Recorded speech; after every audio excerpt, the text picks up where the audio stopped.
নমস্কার বন্ধুরা, সুপ্রিয়া কিচেনে আবার আপনাদের সবাইকে স্বাগত জানাই। আমরা তো বিভিন্ন রকম পূজা পার্বণ বা বিয়ের অনুষ্ঠানে হাতে মেহেন্দি করি। তো সেই মেহেন্দি কিন্তু আমরা মার্কেট থেকে কিনে আনি। মার্কেট থেকে তো পয়সা দিয়ে কিনে আনতেই হয়, আর মার্কেট থেকে যেটা কিনে আনি সেটা কিন্তু কেমিক্যাল দেওয়া থাকে। অনেক সময় কিন্তু আমাদের স্কিনের ক্ষতিও করে।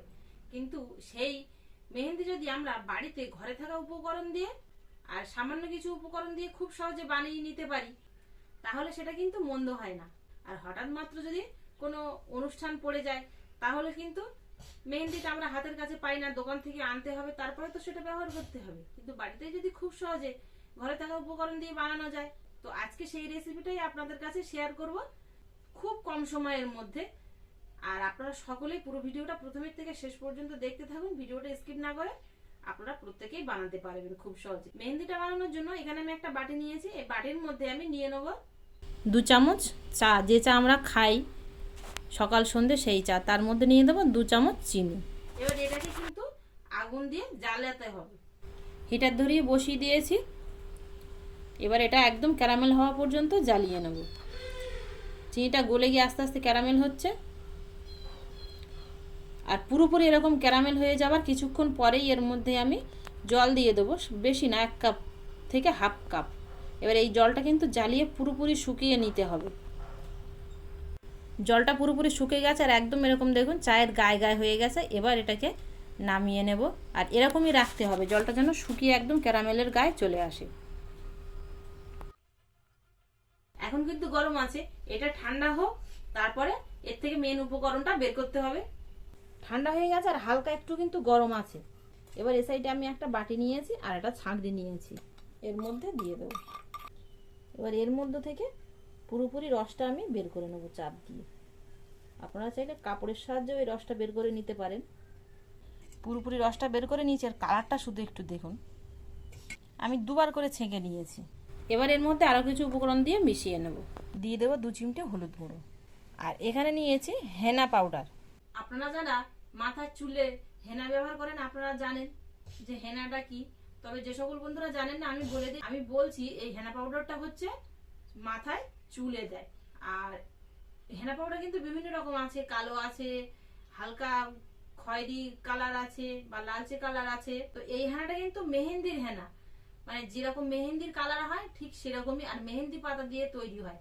আপনারা যে কোনো স্টেশনারি দোকানে গিয়ে যদি বলেন যে মেহেন্দির হেনা দেন, তাহলে কিন্তু দিবে। আর মেহেন্দির হেনাটা চুলে যদি দেন আপনারা, তাহলে কিন্তু চুলের একটা গ্লেজ দেবে আলাদা, আর চুলের গ্রোথও হবে।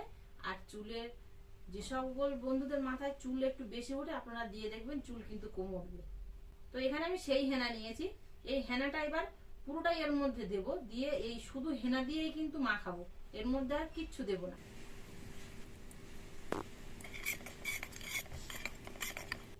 আমরা মার্কেট থেকে যেরকম মেহেন্দি কিনে আনি ঠিক কালারটাই দেখুন সেরকম, খুব সুন্দর একদম একটা কালচে কালার হয়েছে। এবার এটা আপনারা কাঠির সাহায্যে মাখতে পারেন বা টিউবের মধ্যে ভরে নিয়ে মাখতে পারেন। আর ঘনত্বটা ঠিক কিন্তু এরকমই রাখতে হবে। এর থেকে শুকনো করলে আবার হাতে লাগতে চাইবে না, আবার এর থেকে পাতলা করলে কিন্তু আবার সারা জায়গায় চটকে যাবে। হাতের মাঝ বরাবর আমি গোল করে দেব, আঙুলের দেবো কিন্তু। হাতে আমি মেখে নিয়েছি, এইভাবে কিন্তু রেখে দেবো। মেহেন্দিটা মেখেছি 2-3 মিনিট হয়েছে। এবার আমি আপনাদের দেখাচ্ছি যে 2-3 মিনিটের মধ্যেও তাই কত সুন্দর কালার এসছে। আর আমি যে বেশি সময় রাখবো সেই সময় আমার হাতে নেই, সেই জন্য কিন্তু রাখতে পারছি না। তো আপনারা অন্তত পুরোপুরি শুকিয়ে যাওয়া পর্যন্ত, মানে পুরোপুরি শুকিয়ে গেলে এরকম মরমর করে উঠে যাবে, সেরকম সময় পর্যন্ত রাখবেন, তাহলে ভালো হবে। এবার এখানে আমি একটা কাপড়ের টুকরো নিয়েছি, এটা দিয়ে পরিষ্কার করে নেব। আর দেখুন শুধু কালারটা কতটা সুন্দর এসছে।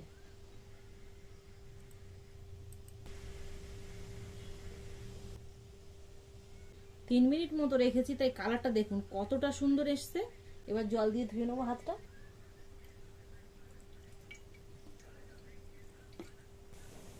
দেখুন শুধু একটু কালারটা কত সুন্দর এসছে 3 মিনিটে। তাই যে কোনো ওকেশনে কিন্তু আপনারা বাড়িতে এরকম খুব সহজে মেহেন্দি বানিয়ে নিতে পারেন। আশা করছি আপনাদের সকলে কিন্তু এই মেহেন্দিটা বানিয়ে মাখার পরে ভালো লাগবে। তো পদ্ধতিটা কেমন লাগলো অবশ্যই কমেন্টে জানাবেন। ভালো লাগলে আপনাদের বন্ধুদের কাছে শেয়ার করবেন। আবার দেখা হবে আপনাদের সাথে পরবর্তী নতুন কোনো ভিডিওতে। ততক্ষণ আপনারা সবাই ভালো থাকবেন, সুস্থ থাকবেন।